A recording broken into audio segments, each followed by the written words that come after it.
प्रणाम, जय जिनेन्द्र। मैं राहुल जैन आप सभी का स्वागत करता हूँ द जैन फाउंडेशन के तहत शुरू हुई जैन मुनि के इस एपिसोड में। आप सभी ने सोशल मीडिया पर model to monk, ramp walk to रजोहरण जैसे अनेक वीडियोस देखे रहेंगे, जहां एक बहन का सपना था मॉडल बनना और आज वह मुनि बनने के लिए जा रहे हैं। इतना बड़ा परिवर्तन, इतना बड़ा चेंज उनकी लाइफ में कैसे आया, वह जानेंगे उनकी कहानी उनकी जुबानी। प्रणाम।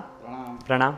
शाता मेवा, आपका जो बैकग्राउंड है कि मॉडलिंग वाली एक दुनिया जहाँ पे जनरली हर किसी लड़की को सजना संवरना पसंद होता है, मेकअप वगैरह पसंद होता है, और आप तो उस बैकग्राउंड से हो कि डेली लाइफ में या जो भी शूट वगैरह रहता है वहाँ पे आपको एक मॉडल की तरह आप तैयार होकर जाते थे। तो वो एक बाहर की पूरी दुनिया है, ग्लैमरस दुनिया है, वो छोड़ के एक सादगी भरा जीवन जो आप जीने जा रहे हो, एक बाहरी दुनिया को छोड़कर आंतरिक जीवन, अंतर्मुक्ता वाला जो जीवन जीने जा रहे हो, वो एक्सेप्ट करना, वो चेंजेस एक्सेप्ट करना कैसे पॉसिबल हो पाया, वो एक जानना था आपसे। ग्लैमरस लाइफ से सादगी वाली लाइफ पसंद करना, उसके लिए एक पावरफुल रीज़न है। जो बाहर की लाइफ जो है ना, वो सेटिस्फाइड वाली लाइफ नहीं है, और जो ये श्रृंगार है वो परमानेंट भी नहीं है, वो टेम्पररी है।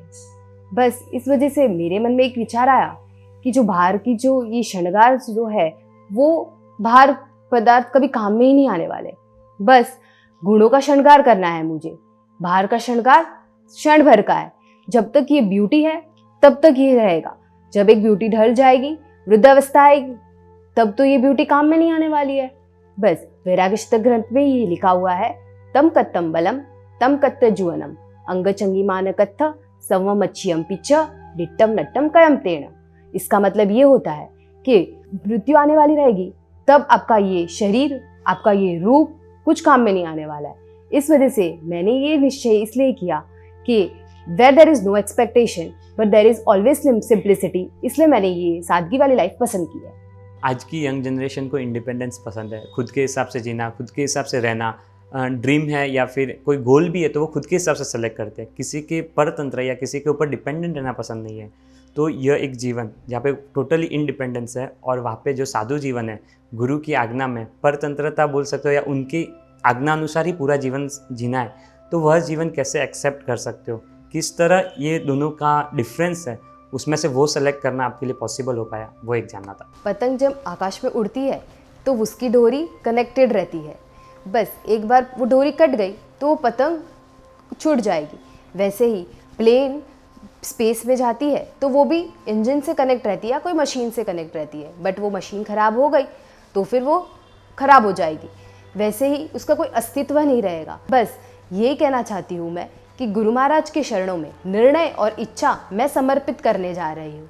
तो इंडिपेंडेंस जो आप बोल रहे हो ना, कुछ समर्पित किए बिना इंडिपेंडेंस आ ही नहीं सकता है, और अपनी गाड़ी तेज़ी से दौड़ ही नहीं सकती है। कुछ पाने के लिए कुछ खोना पड़ता है। बस यही मैं कहना चाहती हूँ कि गुरु महाराज की जो आज्ञा के हिसाब से मैं आज जीने जा रही हूँ, तो वो रेस्ट्रिक्शन नहीं है बट वो प्रोटेक्शन है। हनीबेन, हर किसी दीक्षार्थी के जीवन में एक ऐसा पॉइंट रहता है जहाँ से उनका जीवन बदलता है, एक टर्निंग पॉइंट कुछ ना कुछ रहता है। तो जानना था आपसे कि आपके जीवन में वो टर्निंग पॉइंट क्या रहा, और कब आपने फाइनली डिसाइड किया कि नहीं, मुझे दीक्षा ही लेनी। आप एक टाइम तक गुरु महाराज के पास रहे होंगे, खुद ने प्रैक्टिस की रहेगी, परंतु आपने कब ऐसे पॉइंट पर डिसाइड किया कि नहीं, मेरे को दीक्षा ही लेनी है, ये एक कब हुआ, वो एक आपसे जानना था। टर्निंग पॉइंट कहाँ पर आया, तो बस मैं यही कहना चाहती हूँ आपसे कि जब भाई महाराज की दीक्षा हुई तब मैं कॉलेज में थी, मैं इतना डिस्ट्रैक्ट थी, और फिर धीरे धीरे मैं आके मॉडलिंग स्टार्ट कर दी, क्योंकि वो मेरा पैशन था, मुझे पसंद आता था। वो स्टार्ट किया तो सब लोग मुझे जैसे जानने लगे, तो लोग बोलते थे कि यार भाई ने तो नाम ऊंचा किया, ये क्या करेगी, ये तो नाम गिराने ही वाली है, इससे तो कुछ उम्मीद ही नहीं रख सकते, इससे तो कुछ एक्सपेक्टेशन ही नहीं रख सकते। तब थोड़ी निराशा हो गई, क्यों, बाहर वाले बोले तो चलता है, जब मम्मी पापा भी बोले ये चीज़ तब हर्ट हो जाता है कि उनको भी मुझसे कोई एम ही नहीं है, उनको भी मुझसे कोई एक्सपेक्टेशन नहीं है।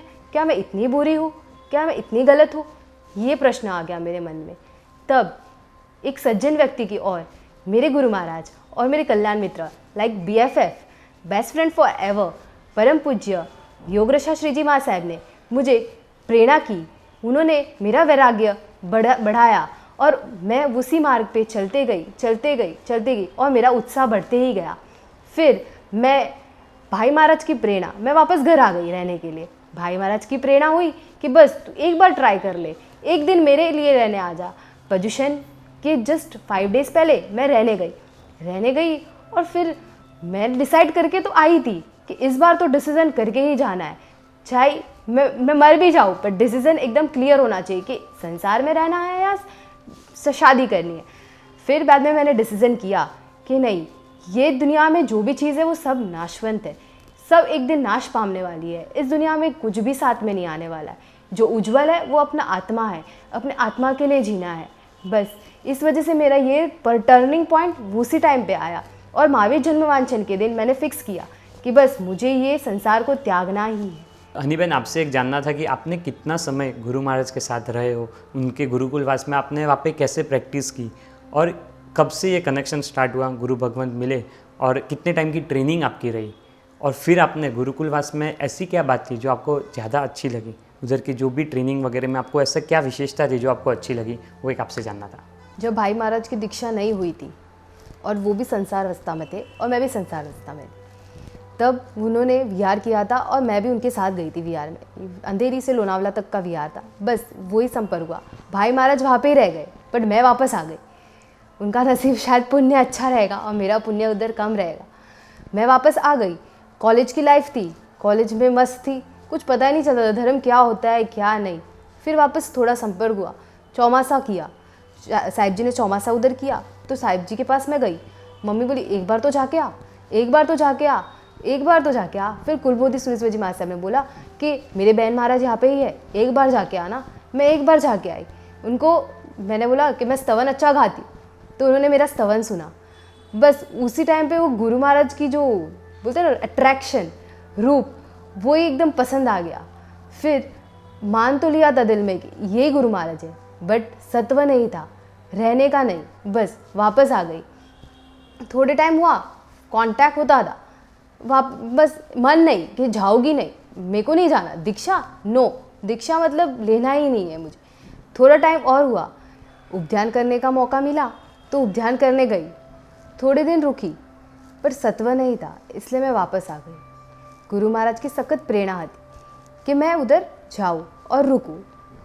मैं गई और मैं रुकी भी, मिनिमम 3 मंथ्स रुकी रहेगी। उसमें मैंने बहुत सारी चीज़ें देखी है, लाइक उनका एनवायरनमेंट, उनका वात्सल्य, उनका निस्वार्थ प्रेम। वो कभी भी किसी की बॉडी के लिए नहीं सोचते, वो हमेशा उनकी आत्मा के लिए सोचते हैं। वो कभी भी कोई भी गुरु बहन हो या गुरु जी हो, सब निस्वार्थ भाव में रहते हैं। कभी भी कुछ एक्सपेक्टेशन किसी को नहीं रहती है।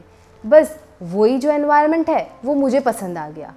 मुझे ऐसा लगा मैं उसमें सेटल हो सकती हूँ, इस वजह से मैंने ये डिसीजन ली। हनी बहन, जनरली आपने भी देखा रहेगा कि संसार में अगर एक परिवार में 3-4 बहनें एक साथ रह रही है तो कुछ ना कुछ बोला चली या छोटा मोटा झगड़ा होते रहता है। एक स्वभाव बोलो या कोई भी कारण से साथ में है तो होने वाला ही है। तो वहाँ पे साध्वी जी भगवान जो अलग अलग जगह से आए रहते, अलग अलग घर से, अलग अलग परिवार से, अलग अलग उनका रहने का स्टाइल रहता है, फिर भी एक गुरु महाराज की छत्र छाया में सब मिलजुल कर जो रहते हैं, तो उसके पीछे का क्या ऐसा रीज़न होता है कि वो एक साथ में इतना मतलब मिलजुल कर प्रेम के साथ वो रह पाते हैं? उसके पीछे क्या रीज़न है, वो एक जानना था।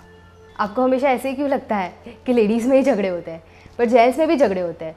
फॉर बिजनेस पर्पस भी झगड़े होते हैं, कोई घर में भी झगड़े होते हैं, छोटा भाई हो या बड़ा भाई हो। एक को 2 घर दे दिया, एक को 1 घर दे दिया तो झगड़ा हो गया, या कोई शेयर मार्केट हो उसमें भी झगड़ा होता है। बट मैं डिस्टिंग्विश करना चाहूँगी लेडीज़ वाला। लेडीज़ में आपने जब क्वेश्चन पूछा तो उनके झगड़े कैसे होते हैं, स्वार्थ में रहते, या फिर वो लोग सेक्रीफाइस नहीं कर सकते, या फिर वो एडजस्ट नहीं कर सकते। इस वजह से एक बहू को ज़्यादा मिल गया तो एक बहू को छोटा मिल गया, तो वो दोनों झगड़े करेगी। कोई कुछ उसकी साड़ी पसंद आ गई, इसके पास वो साड़ी नहीं है पर इसके पास वो साड़ी है, तो वो झगड़े करेगी। तो संसार में यही वो टॉपिक पे झगड़े होते हैं। और प्लस संयम में ऐसा कोई झगड़े का टॉपिक ही नहीं होता है। वो वहाँ पे सब निस्वार्थ है, वहाँ पे सब आत्मा के कल्याण के लिए गए होते हैं। उनका दृष्टिकोण हमेशा आत्मलीन होता है। तो ऐसा कभी साधु भगवंत में ऐसा कभी पॉसिबल ही नहीं है कि वहाँ पे झगड़े हो। बट इन केस झगड़ा हो भी गया तो उनकी दृष्टि हमेशा आत्मकल्याण की होती है, मोक्ष प्राप्ति की होती है, तो फिर वो झगड़े करेंगे ही नहीं। मुमुक्षु हनी बहन से हमारा ये वार्तालाप आगे भी जारी रहेगा। आगे आने वाले एपिसोड्स को देखने के लिए द जैन फाउंडेशन चैनल को सब्सक्राइब करना ना भूलें। प्रणाम।